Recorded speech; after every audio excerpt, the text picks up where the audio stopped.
జయంతి కాబట్టి వరాహ నరసింహస్వామి వారి అవతార కథలను గురించి తెలుసుకుందాము. ఈ శ్రద్ధలతో వినండి. పూర్వము అది లయ సమయము. బ్రహ్మకి ఒక దినము పూర్తయిన కాలము. ముల్లోకాలు కూడా జలమయమైపోయాయి. అప్పుడు సృష్టినంతను కూడా తనలోకి తీసుకుని శ్రీమన్నారాయణుడు మహాసముద్రంలో 1000 పడగల అనంతుని మెత్తని భోగశయ్యపై యోగనిద్రా సముద్రుడై అది అలా ఉండని కశ్యప బ్రహ్మకు దితి అనే భార్యయందు కలిగిన సంతతిలో హిరణ్యాక్షుడు పెద్దవాడు, పరమ దుర్మార్గుడు. అతడి నివాసము పాతాళలోకంలో ఉన్నటువంటి అక్కడ నుంచే దేవతలకు గుండెగాలమై ఉంటున్నాడు. భూమి మీదకి వచ్చాడా? యజ్ఞయాగాదులు భూస్వాహ అయిపోయాయే. భూమి మీద ఉన్నటువంటి మానవులు దేవతల సంతృప్తి కోసము యజ్ఞాలు యాగాలు చేస్తూ ఉంటారు. వాటి వల్ల దేవతలకు శక్తియుక్తులు అపారంగా వస్తాయి. కనుక అవి రాకుండా చెయ్యాలి అంటే ఈ భూమిని చాప చుట్టగా చుట్టి పాతాళానికి ఎత్తుకుపోవడమే. ఇక మానవులు యజ్ఞాలు ఎలా చేస్తారు అని అనుకున్నాడు. అప్పుడు భూమిని వడిచి చాప చుట్టలాగా చంకనుంచుకొని హిరణ్యాక్షుడు పాతాళానికి వెళ్ళిపోయాడు. శ్రీ మహావిష్ణుమూర్తి నిద్ర ముగిసింది. అనంత శయనుడైనటువంటి ఉన్న సర్వభూతాత్ముడు శ్రీహరి కళ్ళు తెరిచి చూసి భూమి ఏమైనట్టు అని అనుకుని, ఓరి దుర్మార్గుడా, ఎంత పని చేశావురా, నీ అంత చూస్తానుండు అని అనుకున్నాడు. అప్పుడు ఆవులించాడు. మెల్లగా శేషశయ్యం మీద నుంచి లేచాడు. ఇటు అటు చూశాడు. చప్పున దివ్య వరాహ రూపుడైనాడు. 4 వేదాలే పాదాలు, యజ్ఞాలలో పశుబంధానికి ఉపయోగించే మంత్రపూతాలైనటువంటి యూపస్తంభాలే దంతాలు, కరకు దర్భలే రోమాలు, అగ్ని నాలుక, సూర్యచంద్రులే నేత్రాలు, నక్షత్రాలు ముక్తాహారాలు. అదొక వింత వరాహ రూపము. సరాసరి రసాతలంలోనికి వెళ్ళాడు. అప్పుడు అక్కడ నక్కి ఉన్నటువంటి హిరణ్యాక్షుణ్ణి తోచని విధంగా యుద్ధంలో మర్దించి చీల్చి చెండాడాడు. దంతాగ్రంచే భూమిని ఉద్ధరించాడు. ఇంకేముంది, దాత యథాపూర్వకము, అకల్పయత్ యథాపూర్వకంగా సృష్టి జరిగిపోయింది. దేవుడికి ఇదొక ఆట. అలా సృష్టిస్తాడు. దుష్టుల వల్ల వచ్చే ఉపద్రవాలను ఏదో రూపంతో పోగొట్టి సృష్టిని పోషిస్తూ ఉంటాడు. లయ సమయంలో రుద్రరూపుడై అన్నింటినీ కూడా అంతమొందిస్తాడు. వేదాంత వేద్యుడైనటువంటి ఆ పరమపురుషుని ఈ అవతార కథలను వ్రాసిన, విన్నా, చదివిన మానవులు సర్వపాప విముక్తులై జన్మాంతమందు విష్ణుపదం పొందుతారు. శ్రీహరి నరసింహ అవతార కథను గురించి తెలుసుకుందాము. కశ్యపునకు దితియందు కలిగిన సంతానంలో హిరణ్యాక్షుని తర్వాత చెప్పదగినవాడు హిరణ్యకశిపుడు. సోదరుని మరణానంతరము దేవతలపై పగబట్టి వాళ్ళని తన చేతి కిందికి తేవాలని అనుకున్నాడు. అప్పుడు అడవికి వెళ్ళి ఆశ్రమవాసి బ్రహ్మను గూర్చి కఠోర నియమాలతో చాలా కాలం తపస్సు చేశాడు. అప్పుడు ఆ తపోదీక్షకు మెచ్చి బ్రహ్మ ప్రత్యక్షమై, దానవేశ్వర, ఏమిటో నీ వరం కోరుకో, నిస్సందేహంగా ఇస్తాను అని మాట ఇచ్చాడు. అప్పుడు ఆ మాటకు సంతోషిస్తూ హిరణ్యకశిపుడు చతుర్భుజునకు సవినయంగా మొక్కి, ఓ భగవానుడా, నాకు వరాలివ్వాలని నీకు మనసైతే కోరుతున్నాను విను అని. ఎండినది కానీ పచ్చిది కానీ నన్ను చంపకూడదు. నీరు, నిప్పు, కర్ర, పురుగు, భూతము, పాము, మృగము, మనిషి, దేవత, కిన్నర కింపురుషులు, యక్ష రాక్షసులు నన్ను చంపలేనట్లుగా నాకు వరాన్ని ఇవ్వయ్యా. పగలు రాత్రి నేలపై, నింగిలో, ఇంట బయట నాకు చావు రాకూడదు. ఇప్పుడున్నటువంటి ఆయుధాలు కానీ అస్త్రాలు కానీ నాకు మరణహేతువులు కాకూడదు. ఏమంటావు? నిజంగా నా మీద దయ ఉంటే ఈ విధంగా నాకు వరం ఇవ్వవలసింది దని వేడుతున్నాను అని అన్నాడు కశ్యపుడు. అతని మాటలు విన్నటువంటి బ్రహ్మదేవుడు, రాక్షసరాజా, ఎవ్వరూ చేయలేని తపస్సు చేశావు. దానివల్ల నువ్వు ఏమి కోరినా కూడా ఇవ్వాలనే అనుకున్నాను. వరకు కూడా గత కాలంలో ఎవ్వరూ ఇలాంటివి కోరలేదు. నేను కూడా ఇవ్వలేదు. దుర్లభమైనా కూడా ఇస్తున్నాను, వెళ్ళు. ఈ తపస్సు ఫలంగా దివ్య భోగాలు అనుభవించు అంటూ అతనికి కోరిన వరాలిచ్చి బ్రహ్మ తన లోకానికి వెళ్ళిపోయాడు. అంతటా హిరణ్యకశిపుడు వరగర్వంతో పొంగుతూ స్వనగరానికి వచ్చాడు. ఆ మరునాడే స్వర్గం మీదికి దండెత్తి వెళ్ళి గడియలో వశపరుచుకొని ఇంద్రాదులను దిక్కుల వెంట పరిగెత్తించాడు. అదే వరుస ముల్లోకాల్లోనూ తన విజయ పతాకాలు ఎగురవేసి తిరుగులేని శాసనంతో రాజ్యం చేస్తూ ఉన్నాడు. అలా చేస్తూ ప్రజలను సమావేశపరిచి, వినండి నా శాసనము. ఈ క్షణం నుంచి మీరు యజ్ఞాలు, యాగాలు, దాన ధర్మాలు, జపతపాలు ఆ దేవతల పేరుతో చేయకూడదు. అన్ని జాతులకు, లోకాలు నేనే యజమాన్ని, నేనే ప్రభువుని. నా సంతుష్టి కోసము నా పేరుతో చేస్తూ ఉండాలి. దీనికి వ్యతిరేకంగా నడిచేవారు తగిన శిక్ష అనుభవిస్తారు. అనుకూలంగా నడిచేవారు తగిన రక్ష పొందుతారు. తెలిసిందా? వెళ్ళండి. శాసించి పంపాడు. చావక తీరదు వంగు ఏమి చేస్తారు అమాయక ప్రజలు? అలా అతని శాసనం ప్రకారం చేస్తూ ఉన్నారు. మొత్తం మీద దేవుడు అనే మాట అతని పరిపాలనలో ఎక్కడా వినరాలేదు. ఇలా ఎంతకాలము? దేవతలు ఇంద్రుణ్ణి ముందుంచుకొని గురువుగారి వద్దకు వెళ్ళి మొరపెట్టుకున్నారు. గురుదేవ, ఆ హిరణ్యకశిపుడి దుష్టనాటకానికి భరతవాక్యం ఉందా లేదా? శిష్యులు దుర్బలులై అనాథలై చెట్టుకొక్క పిట్టగా ఇలా దేవిరి బ్రతుకులు బ్రతకవలసిందేనా? గానే బృహస్పతి వారి గోడు విన్నాడు. ఒక్క క్షణం ధ్యాన శక్తితో ఏదో ఊహించి తల పంకించాడు. విచారించకండి అని అలా అన్నాడు. నా మాటలు వినండి. మీకు మీ పదవులు రావడము నిస్సందేహము. హిరణ్యకశిపుడు అచిరకాలంలోనే నశిస్తాడు. వానికి అదృష్టరేఖ మాసిపోవడము ఆరంభమైంది. బుద్ధిని చెడగొడుతుంది, జ్ఞానము నశిస్తుంది. మంచి ఆలోచనను శోకము ఇట్టే త్రుంచివేస్తుంది. చదువు శోకం వల్ల పనికి రాకుండా పోతుంది. శోకంతో సమమైన శత్రువు లేడు. అగ్నిని తాకవచ్చు, ఆయుధాల దెబ్బను భరించవచ్చును. శోకం వల్ల వచ్చే బాధను మాత్రము భరించడము ఎంతవానికి కూడా సాధ్యం కాదు. కాబట్టి ప్రస్తుత కాలము వాడికి బలంగా ఉంది. కానీ అపశకునాలు వాడి దిక్కున ఆరంభమైనాయి. కాబట్టి వాటి ఫలితము రాక్షస నాశనము. అంతవరకు మనం వేచి చూడాలి. పడి ప్రయోజనం లేదు. చేయవలసినదేది చెప్తున్నాను వినండి అని అందరూ కలిసి పాల సముద్రానికి ఉత్తర తీరానికి వెళ్ళండి. ధర్మపాలకుడైనటువంటి ప్రభువు సర్వతంత్ర స్వతంత్రుడు ఆ శ్రీహరి పాలకడిలో యోగనిద్రలో ఉన్నాడు. ఆ దేవుని స్తుతించి మేల్కొలుపు పాడండి, మరియు మీ కోరిక తీరుతుంది. ఆ దుష్టదైత్యుని మరణోపాయము ఆయన చెప్తాడు, వెళ్ళండి అని బృహస్పతి ప్రోత్సహిస్తూ అన్నాడు. అంతటా సరే అన్నారు ఇంద్రాదులు. ఆ ఇంద్రాదులు క్షీరాబ్ది ఉత్తర తటాకానికి వెళ్ళాడు. పురుషోత్తముణ్ణి వివిధ స్తోత్రాలతో స్తుతించారు. ఆ సమయంలో శంకరుడు ప్రత్యేకించి దివ్యార్థభరితమైనటువంటి నామావళితో శ్రీహరిని స్తుతించాడు. శంకరాదులు నామ పుష్పాదులతో క్షీరసాగర శయనుణ్ణి ఆరాధించగా అప్పుడు సంతుష్టుడైనటువంటి శ్రీ మహావిష్ణువు దర్శనమిచ్చి శ్రీహరి ప్రసన్నుడై ఇలా అన్నాడు. మీ దివ్య సంకీర్తనము నాకెంతో సంతోషం కలిగించింది. మీకు నేనేమి చేయాలో చెప్పండి, చేస్తాను అని అనగా శంకరాదులు, ప్రభు సర్వజ్ఞుడవు, నీకు తెలియనిది ఏమున్నది అని అనగానే, అవును, ఆ హిరణ్యకశిపుని వధ కర్తవ్యము. కొంచెము కాలం ప్రతీక్షించాలి. వానికి ఒక కొడుకు కలుగుతాడు. పేరు ప్రహ్లాదుడు. వాడు నా భక్తుడు. హిరణ్యకశిపుడు వరగర్వంతో మిడిసిపడుతూ ఆ భక్తుణ్ణి హింసిస్తాడు. అప్పుడు నేను వాణ్ణి అంతమొందిస్తాను, వెళ్ళండి అని శ్రీహరి అదృశ్యుడైనాడు. అంతటా దేవతలు ఓదార్పుగా తమ విడిది పట్టులకు వెళ్ళిపోయారు. ఇక తర్వాతి కథ. హిరణ్యకశిపుడు లోకాలన్నింటినీ కూడా అరచేత తిప్పుతూ మళ్ళీ తపస్సు చెయ్యాలని అనుకున్నాడు.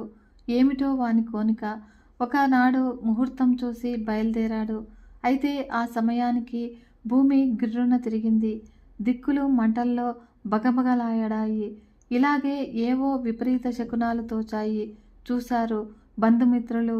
అప్పుడు హిరణ్యకశిపుణ్ణి నిలవరిస్తూ అన్నారు, రాజా, మళ్ళీ ఎందుకొచ్చిన తపస్సు? నీకు వశం కాని శక్తులు ఏవీ లేవు కదా, మరియు తీరని కోరికలు లేవు. ఏదైనా లోపం ఉంటే అనుకోవచ్చు. అది అలా ఉండని. నీవు బయలుదేరే సమయంలో అన్నీ అపశకునాలే తోచాయి. కాబట్టి మాకు నీ ప్రయాణము ఆమోదయోగ్యంగా లేదు. ప్రభు క్షేమం కోరే వారం కనుక ఈ మాత్రం చెప్పవలసి వచ్చింది, చెప్పాం. ఆ పైన నీ ఇష్టము అన్నారు. వరగర్వము, పరమ మూర్ఖత్వము హిరణ్యకశిపుడు వారి మాటలు పెడచెవిన పెట్టి వెళ్ళిపోయాడు. ఇద్దరు ముగ్గురు అంతరంగికులైనటువంటి అనుచరులు అతన్ని అనుసరించారు. సరాసరి కైలాస పర్వతానికి వెళ్ళి కఠోర నియమాలతో తపశ్చర్యము ఆరంభించాడు హిరణ్యకశిపుడు. రాక్షసరాజు తపస్సు బ్రహ్మకు తెలిసింది. అప్పుడు పడ్డాడు. మళ్ళీ ఈ గండమూర్ఖుడు తపస్సు ఆరంభించాడే, ఇంతకు ముందు తపస్సుతో నన్ను సాధించి అడ్డమైన వరాలు పొందాడు. ఇప్పుడు ఏమి కోరుతాడో, వీడి తపస్సు ఆపడం ఎలాగా అని ఆలోచిస్తూ ఉండగా అంతలో నారదుడు వచ్చి, నాయనా, ఎందుకలా విచారిస్తావు? నారాయణుడు హృదయంలో ఉన్నాడు. దేనికి విచారించకు. శివుని తపస్సు మాన్పించే ఉపాయం నేను చూస్తాను. అలాంటి ప్రజ్ఞను సర్వేశ్వరుడు శ్రీమన్నారాయణుడు నాకు అనుగ్రహించుగాక అని ధైర్యం చెప్పి మేనల్లుడైనటువంటి పర్వతుడు వెంటరాగా నారాయణ స్మరణ చేస్తూ కైలాస పర్వతానికి చేరాడు. కాసింత దూరంలో చిన్న పర్ణశాల, ముంగిట చెట్టు కింద చుట్టూ అగ్నిహోత్రము, ఆ మధ్య హిరణ్యకశిపుడు. అప్పుడు నారదుడు చూశాడు. పర్వతుడికి చెప్పాడు చెవులో. హిరణ్యకశిపుడు తపస్సు చేస్తూ ఉన్నటువంటి చెట్టు కింద దూరంగా అతడు అనుచరులు కూర్చుని కబుర్లు చెప్పుకుంటూ ఉన్నారు. హిరణ్యకశిపుడికి ఎదురుగా కొమ్మ మీద 2 పిచ్చుకలు కూర్చుని ఒకదాని తర్వాత ఒకటి ఓం నమో నారాయణాయ అని గట్టిగా కూయనారంభించాడు. అప్పుడు హిరణ్యకశిపుడికి మతిలో లేదు. కళ్ళు తెరిచి చూశాడు. ఎదురుగా పిచ్చుకలు, అదే పాట. మరి ప్రశాంతంగా కూర్చోలేక లేచి విల్లు తీసుకుని కోల సంధించాడు. అప్పుడు ఆ పిట్టలు చూశాయి, రివ్వున ఎగిరిపోయాయి. హిరణ్యకశిపుడు కోపంతో విసురుగా బయలుదేరాడు. అనుచరులు కూడా అతన్ని అనుసరించారు. తిన్నగా స్వనగరం చేరారు. రాత్రి భార్య అడిగింది, ఏమి స్వామి, తపస్సు ముగించి నేను ఇంటికి రావడం కొన్ని వందల సంవత్సరాలు అయ్యాక అని చెప్పి వెళ్ళావు. ఇంత త్వరగా వచ్చావేమిటి? తపస్సు అయిపోయిందా అని అడగ్గా చనువుతో అడుగుతూ ఉన్నాను. మరొకలా అనుకోకు అని లాలిస్తూ ఉన్నట్లుగా భార్య అడగ్గా, హిరణ్యకశిపుడు ఏమి చెప్పమన్నావు? కైలాస పర్వతానికి వెళ్ళాను, ఉనికి ఏర్పరచుకున్నాను, తపస్సు చేస్తూ ఉన్నాను. అలా ఉండగా నాకెదురుగా చెట్టు మీద 2 పిచ్చుకలు కూర్చుని నాకు వినడానికి అసహ్యంగా ఓం నమో నారాయణాయ అని అరవడము ఒకటే గోల. నేను విని సహించగలనా? దానితో కోపం వచ్చి వింటబాణం సంధించి వాటి మీద ప్రయోగించబోయాను. ఎగిరిపోయాయి. మరి నాకు అక్కడ తపస్సు చెయ్యాలని అనిపించలేదు. ప్రస్తుతానికి స్వస్తి చెప్పి ఇంటికి చేరాను. ఇది కదా అని అన్నాడు. తర్వాత హిరణ్యకశిపుడి సంసార జీవితము కొత్త మలుపు తిరిగింది. ఒక కొడుకు పుట్టాడు. ఆ శిశువు పెరిగి నోట వచ్చిన మొదటి మాట ఓం నమో నారాయణాయ. అయితే తల్లి ఆరంభించింది. ఆ మాట విని ఆ తండ్రి ఆ ముద్దల బిడ్డని ఏమి చిత్రహింస పెడతాడో అని వేడిని తూర్పు విడిచేది. అయితే కానున్నది కాకపోదు అనే మొండి నిర్ణయానికి వచ్చేసింది. శిశువే ప్రహ్లాదుడు. అయితే ఆయన 5 ఏళ్ల వాడయ్యాడు. గోవిందనామ సంకీర్తనమే రక్షగా పెరుగుతూ ఉన్నాడు. తండ్రి గురువుకి అప్పగించాడు. తమ జాతికి తగిన చదువు చెప్పవలసింది అని. కొంతకాలం కాగా ఒక రోజున కొడుకును రప్పించి హిరణ్యకశిపుడు అడిగాడు, చిన్ని కుర్రా, నీకు గురువు చెప్పిన రాజకీయ విద్య ఏమాత్రమైంది? జాగ్రత్తగా శ్రద్ధగా చదువుతూ ఉన్నావా? ఏది ఒక పద్యం చక్కగా చదివి అర్థము తాత్పర్యము చెప్పు బాబు అని లాలనగా అనగా అప్పుడు ప్రహ్లాదుడు, నాయన, ఈ పొట్టికూటి విద్యలెందుకు? ఆవలిగట్టుకి చేర్చు చదివే ముఖ్యము. దానికి మూలమంత్రము గోవింద దామోదర మాధవ అనేది. అదే నేను నేర్చుకున్నది అని నిర్భయంగా నింపుగా అన్నాడు. తల్లి కడుపులో ఉన్నప్పుడే వానికి విష్ణు తత్వోపదేశము నారదుడి వల్ల జరిగింది. అది సొమ్మంటే పోతుందా? జన్మ వైష్ణవుడు ప్రహ్లాదుడు. ఆ రహస్యం తెలుసుకొని ఆనందించే అదృష్టము ఆ తండ్రికి లేకపోయింది. గోవింద దామోదర మాధవ అనేసరికి హిరణ్యకశిపుడికి ఆపాదమస్తకము విషపుజర్రలు పాకినట్లయింది. అంకసీమపై కూర్చున్నటువంటి కొడుకును అలాగే కిందకు త్రోసి తేరిపారజూసి కొంచెం శాంతం వహించి, కుర్రా, గోవిందనామ స్మరణ మన జాతికి తగదు. అలా చేసేవారు నాకు శత్రువులు. కాబట్టి నువ్వు ఎవరి వల్ల ఈ దుర్బోధ విన్నావో ఇటుపై ఇలాంటి మాటలు అనకు అని సేవకుణ్ణి చూసి, ఒరే, త్వరగా వెళ్ళి గురువుని తీసుకురారా అని ఆజ్ఞాపించాడు. సేవకుడు వెళ్ళి గురువును తోడ్కొని వచ్చాడు. గురువు రాక్షసరాజు ముఖవైఖరి చూసి ఏదో కొంప మునిగింది అని భయపడుతూ అలాగే నిల్చున్నాడు. కశ్యపును గురువును చూసి, ఏమయ్యా, నా కొడుకుకు నాకు విరుద్ధమైన పద్ధతిలో శ్రీహరి నామస్మరణ చేస్తున్నాడే, ఇది మా కులానికి తగని పాఠము. నీ బోధ ఇదా? నెమలి పాముని, పిల్లిని, ఎలకను పొగుడుతూ ఉన్నట్టుందే అని బెదిరించి కొడుకును చూసి, ఇదిగో చూడు, మంచిగా చెప్తున్నా. మన జాతికి బద్ధ విరోధి అయినటువంటి ఆ మాధవుణ్ణి నువ్వు చెప్పడం తగదు. మనకి లోకనాథుడు ఎవడో నేను చెప్తున్నాను విను. ఎవడో శూరుడు, ఎవడు వీరుడో వాడే లోకేశ్వరుడు, వాడే అందరికీ ప్రభువు. నువ్వు పేర్కొన్నటువంటి ఆ మాధవుడు మాయాధవుడు. ఎదుటపడి మాట్లాడి మన్నన పొందగలిగిన మగటిమేమి లేనటువంటి తంత్రగొట్టు. అలాంటివాడు విశ్వేశ్వరుడని నీవు కీర్తించడం నీతిమాలిన పని. ఇటుపై అలాంటి వికారపు పాటలు పాడకు. లోకేశ్వరుడైన లోకశూరుడైనటువంటి వీరుడను ధీరుడను అయినటువంటి నన్నే విశ్వనాథుడుగా ఎన్నుకొని మన జాతికి తగిన చదువు చదువుకొని నలుగురిచే శభాష్ అనిపించుకో, వెళ్ళు, గురువులు చెప్పిన రీతిన నడుచుకో అని మందలించి చూసి, వెళ్ళవయ్యా, పిల్లవాడిని తీసుకువెళ్ళు, మా స్వభావానికి అనుగుణమైనటువంటి చదువు చెప్పి విద్వాంసుణ్ణి చేసి తీసుకురా, చెడుదారిని నడవనీకు అని చాడు. అంతటా చిత్తం అలాగే చేస్తాను మహారాజా అని ఆ గురువు ప్రహ్లాదుణ్ణి తీసుకుని వెళ్ళిపోయాడు. కక్కుర్తి అలాంటిది. విష్ణువే సర్వేశ్వరుడని సర్వాత్మ అయినా అని తెలిసినా కూడా వివేకైన ఆ గురువు కొలువు బ్రతుకు తెరువున నడవక తప్పింది కాదు పాపం. కొన్నాళ్ళయింది. కొడుకు చదువు తెలుసుకోవాలనే కుతూహలంతో హిరణ్యకశిపుడు గురువును కొడుకును తోడ్చుకురమ్మని సేవకుణ్ణి పంపించాడు. గురువు కొడుకు కూడా సభకు వచ్చారు. అప్పుడు దైత్యరాజు కొడుకును లాలిస్తూ, నాయనా, మన దారికి వచ్చావా? అసలు విషయం తెలుసుకున్నావా? గురువులు చెప్పినట్లుగా ఉన్నావా? శాస్త్రజ్ఞానం కోసము బాగా బుద్ధికి పని కల్పించాలి. నువ్వు చదువులో చాలా నేర్పరివని మీ గురువులు మొన్న ప్రస్తావనాయ పొగడగగా నాకెంతో సంతోషం కలిగింది. అదే కదా ఏ తండ్రికైనా కావలసినది అని అనగా విని ప్రహ్లాదుడు నిర్భయంగా ఏమన్నాడంటే, రాజా, ఎందుకీ అర్థశాస్త్రాలు ధర్మశాస్త్రాలును? అసలు విషయం తెలుసుకున్నాను. అదేమిటో తెలుసునా? అశాశ్వతము దుఃఖమయము అయినటువంటి ఈ భావబంధాన్ని తెగగొట్టుకొని శాశ్వతము ఆనందమయము అయినటువంటి విష్ణుపదం పొందడానికి ఆవశ్యకమైనటువంటి విద్య తెలుసుకున్నాను. అది చాలును. చేర్చగల వారందరూ కూడా అది తెలుసుకోవాలి అని ప్రహ్లాదుడు అనగా విని హిరణ్యకశిపుడు దెబ్బతిన్న త్రాసులాగా కోపంతో వణుకుతూ పళ్ళు పటపటా కొరికి కళ్ళంట నిప్పులు గక్కుతూ సేవకుల్ని చూశాడు.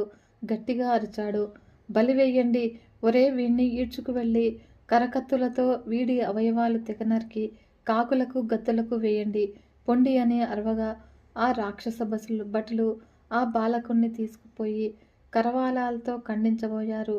అయితే ఆశ్చర్యము, ఆ బాలుడు శరీరం మీద పడిన ఆయుధము నువ్వు గింజంత ప్రమాణంగా ముక్కలైపోయి గాలిలోకి ఎగిరిపోయింది. దారుణ సంసార బాధను పోగొట్టే దివ్యాయుధం విష్ణుభక్తి నిండుగా హృదయంలో ఉన్న వ్యక్తిని కత్తులు కటార్లు ఏమి చెయ్యగలవు?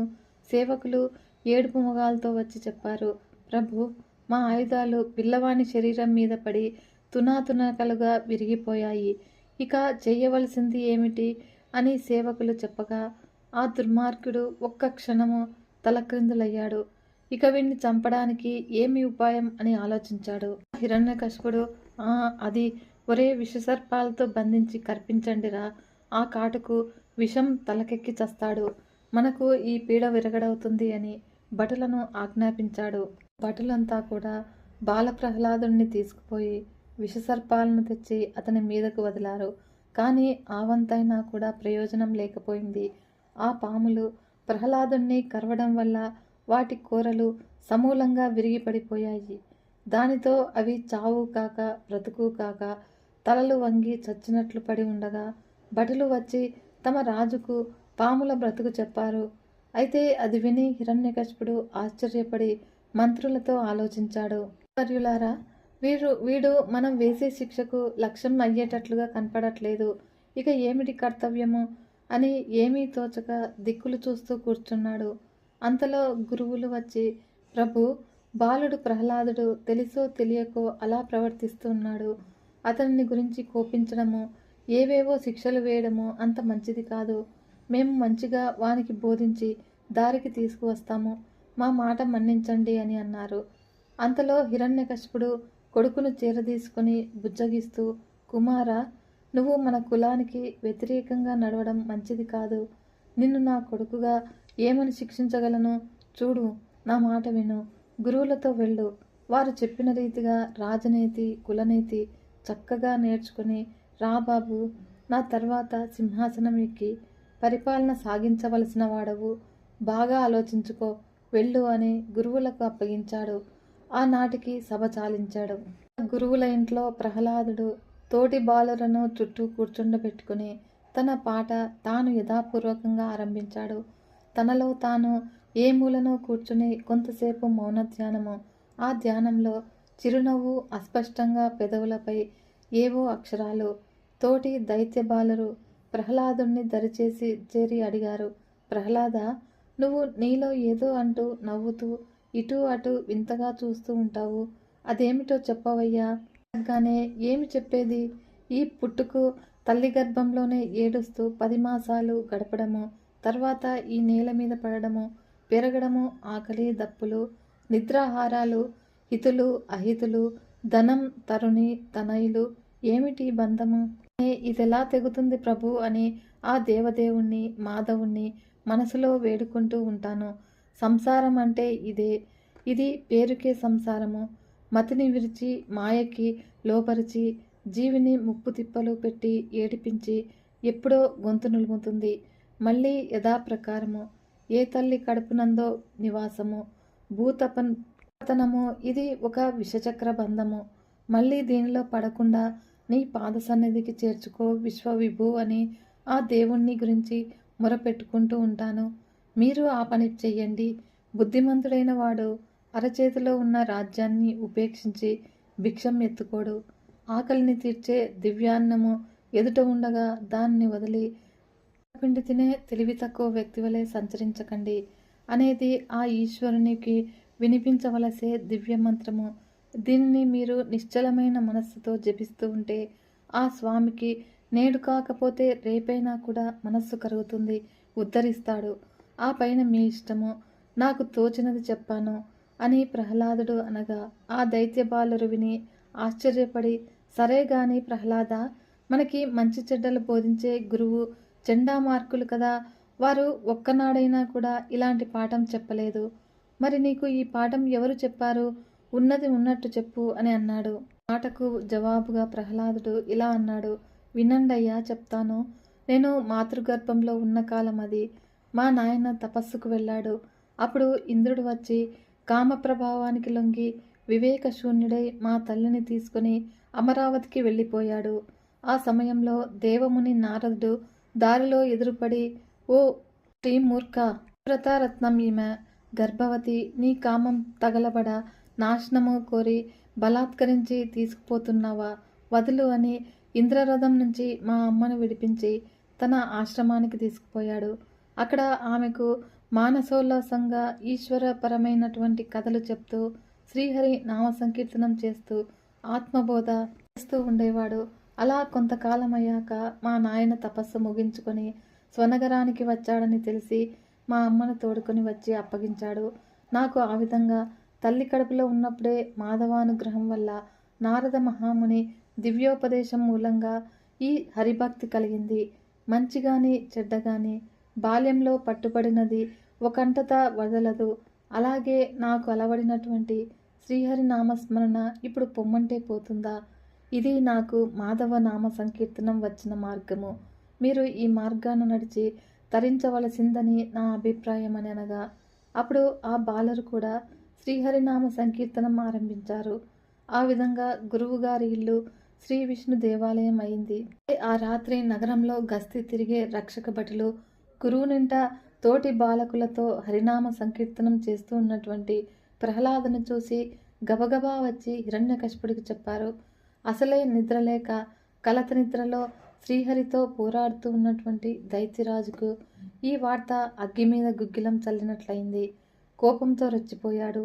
కొలువు కూటానికి వచ్చి మంత్రులను రప్పించి ఇక ప్రహ్లాదుని రక్షించి లాభం లేదని రక్షకులు చెప్పినది చెప్పి ఆ కులద్రోహిని మట్టుబెట్టడానికి ఏమి ఉపాయం అని గద్దిస్తూ అడిగాడు.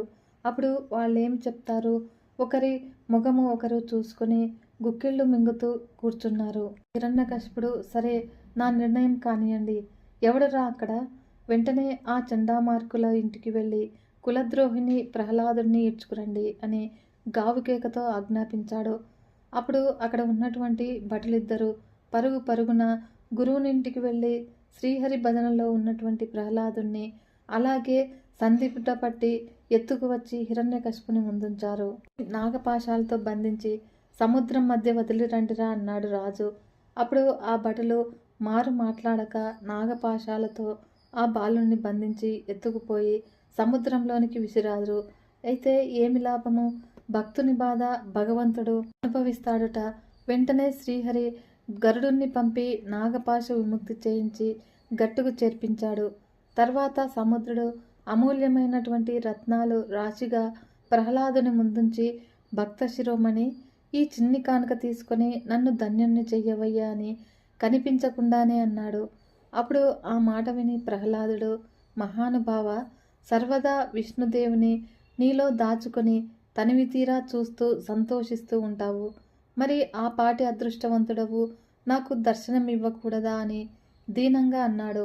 అప్పుడు వెంటనే సముద్రుడు దివ్య పురుష రూపంతో దర్శనమిచ్చి, కుమారా, నిన్ను ఆ మహావిష్ణువు కఠినంగా పరీక్షిస్తూ ఉన్నాడు. నువ్వు నీ భక్తితో చలించకుండా ఆ పరీక్షలో నెగ్గుతూ ఉన్నావు. ఆ మహాప్రభువు త్వరలో నీకు తృప్తిగా దర్శనమిచ్చి నిన్ను ధన్యుణ్ణి చేస్తాడు. విచారించకు, వెళ్ళు అని అదృశ్యుడైనాడు. ప్రహ్లాదుడు 2 రత్నాలు తీసుకుని మిగిలినవి సముద్రునికే సమర్పించి హరినామ సంకీర్తన చేస్తూ తండ్రి దగ్గరకు వచ్చాడు. సిగపు వాడకుండా చిరునవ్వు మోముతో శ్రీహరిని కీర్తిస్తూ వచ్చినటువంటి చిన్న ప్రహ్లాదుడిని చూసి కొలువులో ఉన్న హిరణ్యకశిపుడితో సహా అందరూ కూడా ఆశ్చర్యభరితులైనారు. ఏవేవో గుసగుసలు పుట్టాయి. అంతా నిశ్శబ్దం అని గట్టిగా అరిచాడు హిరణ్యకశిపుడు. అప్పుడు చీమ చిటుక్కుమంటే వినిపించేటంత నిశ్శబ్ద వాతావరణం ఏర్పడింది కొలువులో. హిరణ్యకశిపుడు కత్తి తీశాడు. ఎదురుగా నిల్చుని ఉన్నటువంటి కొడుకును నిప్పులు గుమ్మించే చూపులు చూస్తూ, ఓరి కులద్రోహి, ఇదిగో ఇది నీ చివరి మాట. నీ శ్రీహరి ఎక్కడున్నాడురా? నా ప్రశ్నలకు సరైన సమాధానం చెప్పు. కానీ ప్రహ్లాదుడు కాసింతైనా కూడా కంగారు పడలేదు. శ్రీహరి ఎక్కడ ఉన్నాడని వింతగా అడుగుతున్నావేమిటి నాయనా? ఎక్కడంటే అక్కడే ఉన్నాడు. అయితే అంత తేలికగా కనిపిస్తాడా? ఆత్మదృష్టితో వెదకి చూస్తే కనిపిస్తాడు. అయితే ఈ స్తంభంలో ఉన్నాడా అని ఎదురుగా ఉన్న స్తంభాన్ని కత్తి కొనతో తాకి అడిగాడు హిరణ్యకశిపుడు. ప్రహ్లాదుడు, చెప్తాను ఇప్పుడే. స్తంభంలో ఉన్నాడు, నీలో ఉన్నాడు, నాలో ఉన్నాడు శ్రీహరి. శ్రీహరి లేని చోటే లేదు. దీన్ని ఇప్పుడే తెగ నరికి వేస్తాను. దీనిలో నువ్వు చెప్పిన హరి లేడా? నీ ఈ కత్తికి నీ కంఠం బలి. ఏమంటావు అని అడగ్గా, ఎందుక నిరర్ధక ప్రసంగం నాయనా?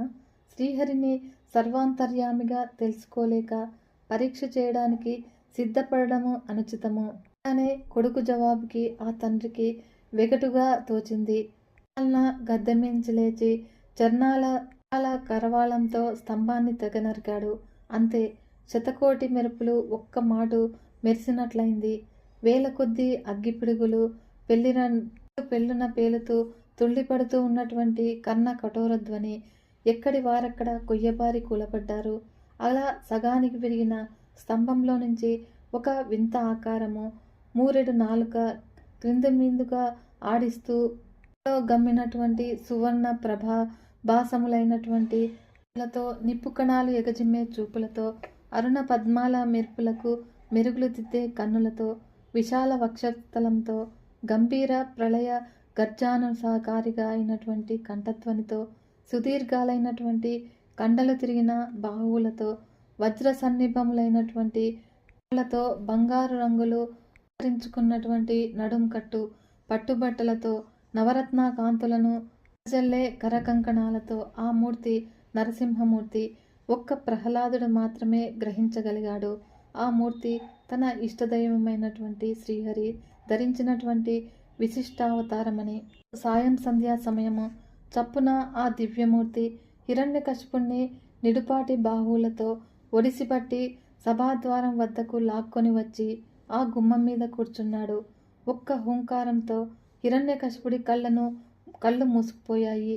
ఇలాగా వేలాడుతూ ఉన్నటువంటి ఆ దైత్యుణ్ణి నరసింహస్వామి వారు తన తొడలపై అడ్డంగా పడుకోబెట్టి గోళ్లతో గుండెలు చీల్చి ఆ నెత్తురు సభలో కలియ చిమ్మాడు. కళ్ళు తీసి జందంగా వేసుకున్నాడు.